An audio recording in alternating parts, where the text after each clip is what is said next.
Hello friends, स्वागत है आपका एक बार फिर से अपने यूट्यूब चैनल नॉलेज में। राजस्थान सरकार निर्वाचन विभाग द्वारा 1 नवंबर 2025 को एक आदेश जारी किया गया है, जिसमें अहर्ता दिनांक 1/1/26 के संदर्भ में निर्वाचक नामावलियों का विशेष गहन पुनरीक्षण, जिसे हम एसआईआर भी कहते हैं, कार्यक्रम में आपको एक बीएलओ रजिस्टर बनाना है। बीएलओ रजिस्टर के संबंध में यहाँ पे गाइडलाइन जारी की गई है कि जो भी बीएलओ यहाँ पे विशेष गहन पुनरीक्षण के अंतर्गत घर घर जाकर निर्वाचकों से एन्यूमरेशन फॉर्म संकलन करेंगे, उसका आपको रिकॉर्ड मेंटेन एक अलग से रजिस्टर में संधारण करना है। ये समय समय पर सुपरवाइजर, इलेक्शन ऑफिस जो भी है आपका, उसके द्वारा चेक किया जा सकता है। इसका प्रारूप भी यहाँ पे संलग्न किया गया है, मैं आपको बता देता हूँ एक बार। विशेष गहन पुनरीक्षण कार्यक्रम 2026 बीएलओ रजिस्टर है ये। तो सबसे पहले यहाँ पे कॉलम आ जाएगा विधानसभा निर्वाचक क्षेत्र की संख्या एवं नाम। मैंने यहाँ पे एक्सेल में एक फॉर्मेट बनाया हुआ है, वहीं पे चलते हैं हम डायरेक्ट। यहाँ आप देखेंगे तो सबसे पहले ऊपर लिख लीजिए फर्स्ट पेज पे विशेष गहन पुनरीक्षण कार्यक्रम 2025 एंड बीएलओ रजिस्टर। इसके बाद आपको फर्स्ट ऑप्शन मिलेगा विधानसभा निर्वाचन क्षेत्र की संख्या एवं नाम, मतलब कौन सी विधानसभा से रिलेटेड है आप, वो आप नाम लिख दीजिए, किस विधानसभा में बीएलओ है वो लिख दीजिए। यहाँ पे उसका नाम लिख दीजिए, जैसे मैंने कोटा दक्षिण 190 लिख दिया है यहाँ पे। बीएलओ सुपरवाइजर का नाम एवं मोबाइल नंबर, आपके जो भी सुपरवाइजर हैं उनका नाम आपको लिखना है। मैंने डमी के रूप में निर्वाचक लिख दिया है, सुपरवाइजर का नेम एंड मोबाइल नंबर आगे आपको मेंशन करना है। बीएलओ का नाम, मोबाइल नंबर, स्वयं का नाम आपको यहाँ पे लिखना है और मोबाइल नंबर आपको यहाँ पे टाइप करना है, लिखने हैं आपको पेन से। उसके बाद आपकी भाग संख्या, किस भाग संख्या के आप बीएलओ हैं, सबसे पहले भाग संख्या आ जाएगी। भाग में रहने वाले कुल मतदाताओं की संख्या, इलेक्टर्स, तो आप यहाँ पे उसकी संख्या लिख देंगे। भाग में कुल घरों की संख्या वो लिख देंगे आप यहाँ पे, टोटल घर कितने हैं। ये इन्फॉर्मेशन फिल करने के बाद आपको अब यहाँ पे हम चलेंगे मेन फॉर्मेट पे, जो कि बीएलओ का रजिस्टर का मेन फॉर्मेट है। यहाँ आप देखेंगे सबसे पहले आपको कॉलम बनाना है क्रम संख्या का। क्रम संख्या का कॉलम बनाने के बाद आपको यहाँ पे लिखना है भाग संख्या में क्रम संख्या। तो ये भाग संख्या में क्रम संख्या निर्वाचक की आएगी, जिस घर पे आप जा रहे हैं, जिसे गणना प्रपत्र देने जा रहे हैं, उसकी क्रम संख्या यहाँ पे आपको लिखनी है। निर्वाचक का नाम, पहले मैं एक बार आपको कॉलम के बारे में बता देता हूँ, उसके बाद डिटेल कैसे फिल करेंगे वो बता देंगे। निर्वाचक का नाम, इलेक्टर का नेम आ जाएगा, इपिक नंबर आ जाएगा निर्वाचक का स्वयं का मोबाइल नंबर, एन्यूमरेशन फॉर्म वितरण दिनांक, किस तारीख से आपने एन्यूमरेशन फॉर्म डिस्ट्रीब्यूट किया है। देखिए मैंने कौन सी डेट लिख रखी है यहाँ पे, 4 नवंबर 2025, क्योंकि अभी जो डेट निर्धारित है गणना प्रपत्र यहाँ पे वितरण करने की, वो 4/11/2025 से ही है। तो यही आप ध्यान रखें कि आपको 4/11 से ही वितरण करने हैं। अगर आपको पहले मिल चुके हैं तो उससे पहले आपको वितरण नहीं करने हैं।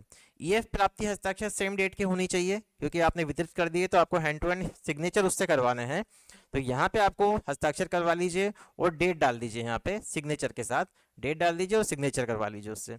ईएफ वापस प्राप्त करने की दिनांक, जब आपने उसको वितरित किया तो आप उससे वापस भी लेंगे। अगर आप चाहते हैं हैंड टू हैंड ही आपने उससे ले लिया, भरवा लिया, तो आप सेम डेट डाल दीजिए। जो मैंने 4/11 डाली है, मैंने नेक्स्ट डे की डाल दी है यहाँ पे। आप आपके अकॉर्डिंग डाल सकते हैं जब भी वो आपको वापस गणना प्रपत्र देते हैं, बट मेन यही है आप हैंड टू हैंड उससे भरवा लीजिए और यहाँ पे आप गणना प्रपत्र की दिनांक सेम भी लिख सकते हैं। ईएफ वापस प्राप्त करने की पावती हस्ताक्षर, यहाँ पे आपको इलेक्टर के साइन करवाने हैं कि आप वापस जब उसको प्राप्त कर रहे हैं, उससे जो भी गणना प्रपत्र, उसके हस्ताक्षर यहाँ पे जरूर करवाएं। मतदाता का ईएफ विवरण ईसीआई नेट पर अपलोड करने की दिनांक, बीएलओ ऐप पर आपने गणना प्रपत्र को ऑनलाइन करने की दिनांक आपको यहाँ पे मेंशन करनी। आपने एक दिन बाद किया, सेम डे किया, वो आपकी इच्छा है, लेकिन आप सेम डे कर ले तो ज़्यादा बेटर रहेगा। उसके बाद मतदाता का ईएफ वितरण नहीं करने का कारण,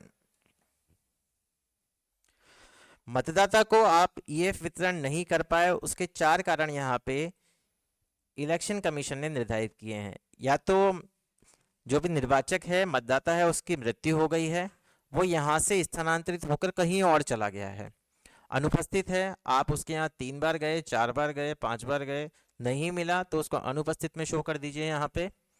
दोहरी प्रविष्टि, दोहरी प्रविष्टि अगर डबल एंट्री हो रही है मतदाता सूची में, तो आप यहाँ पे उसकी क्रम संख्या सारी लिख के दोहरी प्रविष्टि में उसको मेंशन कर सकते हैं। अगर इससे रिलेटेड और भी कोई क्वेरी है तो विशेष विवरण का एक और कॉलम है, उसको भी आप यहाँ पे लिख सकते हैं आपकी नॉलेज के लिए, कि आपने कितने गणना प्रपत्र यहाँ पे दे दिए, कितने लेने हैं, ये आप सारी डिटेल यहाँ पे मेंशन कर सकते हैं, जो भी आपके अकॉर्डिंग आपको सही लगे। अब हम फॉर एग्जाम्पल लेते हैं यहाँ पे कि भाग संख्या में क्रम संख्या। अब यहाँ पे मैंने लिखी है 50, तो जो भी निर्वाचक है उसकी क्रम संख्या कितनी है आपकी वोटिंग लिस्ट में, वो आपको यहाँ मेंशन करना है। निर्वाचक का नाम, नाम आ जाएगा, उसका फुल नेम लिखिए। इपिक नंबर वोटिंग लिस्ट से लिख सकते हैं आप, आपके पास होगी। मोबाइल नंबर पहले से होगा, अगर चेंज हो गया तो एक बार उससे कंफर्म कर लीजिए। मतदाता का है, यहाँ पे आपको मोबाइल नंबर लिखना है जिसको आप गणना प्रपत्र दे रहे हैं। ईएफ वितरण दिनांक, किस तारीख को आपने एनिमरेशन फॉर्म परिगणना प्रपत्र मतदाता को दिया, तो वो डेट आप यहाँ लिखेंगे। प्राप्ति हस्ताक्षर करवा ले, डेट डालना चाहे तो डेट भी डलवा सकते हैं। ईएफ वापस प्राप्त करने की दिनांक, आपने उसको दे दिया गणना प्रपत्र, अब आप वापस से उससे कलेक्ट कर रहे हैं, तो कलेक्ट की डेट डाल दी मैंने यहाँ पे नेक्स्ट डे की। सेम डे को भी आप कलेक्ट कर सकते हैं अगर वो फॉर्म फिल कर दें आपके सामने पूरा तो। ईएफ वापस प्राप्त करने की पावती हस्ताक्षर, यहाँ पे आपको हस्ताक्षर लेने हैं। जब आप ईएफ वापस प्राप्त करने की दिनांक ले रहे हैं यहाँ पे लिखिए आपने, तो उसी डेट में आप यहाँ पे उनसे हस्ताक्षर करवा लीजिए। मतदाता का ईएफ विवरण ईसीआई नेट पर अपलोड करने की प्रक्रिया, मतलब सॉरी दिनांक, तो किस तारीख को आपने बीएलओ ऐप पे यहाँ पे उस परिगणना प्रपत्र को ऑनलाइन किया है, वो डेट आपको यहाँ पे मेंशन करनी है। एंड अगर यहाँ पे इलेक्टर ने खुद ही वो गणना प्रपत्र ऑनलाइन किया है तो आपको उससे डॉक्यूमेंट लेना है, जो भी वहाँ पे उसका फॉर्म निकलेगा voter.eci.gov.in की वेबसाइट पे जाके जब भी वो ऑनलाइन खुद करेंगे, तो जो भी उसका रिसिप्ट नंबर होगा, जो भी वहाँ पे फॉर्म्स वगैरह सबमिट का ऑप्शन होगा, वो आपको उससे कलेक्ट करना है, ताकि आपको ध्यान रहे कि आपने उन्होंने खुद का ये जो ईएफ है वो ऑनलाइन कर दिया है। अब आगे हम देखेंगे मतदाता का ईएफ वितरण नहीं करने का कारण। कोई एक मतदाता है जिसकी पूरी डिटेल आप यहाँ same to same as it is लिख लीजिए, बस यहाँ से ये डेट हटा दीजिए ईएफ वितरण दिनांक, क्योंकि आपने डेट को उसको दिनांक को दिया ही नहीं, क्योंकि आप यहाँ पे वो डेथ हो गई है उसकी, तो आप उसको डिस्ट्रीब्यूट कैसे करेंगे। ये प्राप्ति हस्ताक्षर ये भी हटा दीजिए, प्राप्त करने की दिनांक ये भी हटा दीजिए, हस्ताक्षर वाली चीज़ भी यहाँ से हट जाएगी, ये डेट भी यहाँ से हट जाएगी।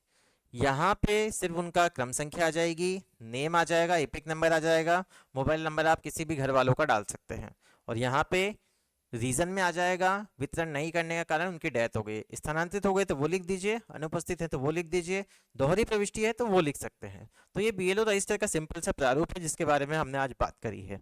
अगर आपको वीडियो पसंद आया हो तो प्लीज़ चैनल को सबसे पहले सब्सक्राइब करें एंड वीडियो को लाइक और शेयर करना ना भूलें। Thank you so much.